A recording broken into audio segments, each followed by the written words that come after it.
सब लोग कहते हैं कि टाइम हील्स, लेकिन कोई नहीं बताता कि वो टाइम कैसे गुजरता है।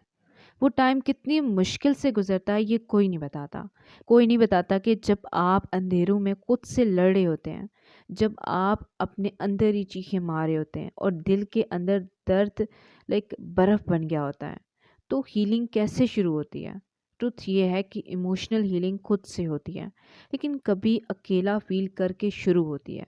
आप ऐसा नहीं कह सकते कि आज मैं दर्द फील कर रहा हूँ तो कल मैं सब कुछ ठीक कर लूँगा, ऐसा भी नहीं होता।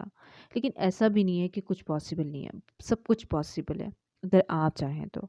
हम सब कभी ना कभी टूट जाते हैं, किसी ना किसी मोमेंट पे। कभी ब्रेकअप, कभी लॉस, कभी बिट्रेयल, या लाइफ का एक ऐसा टर्न जहाँ सब कुछ रुक जाता है और सब कहते हैं कि लाइक ये कह देते हैं कि मूव ऑन कर लो ना, जैसे इमोशंस का स्विच हो।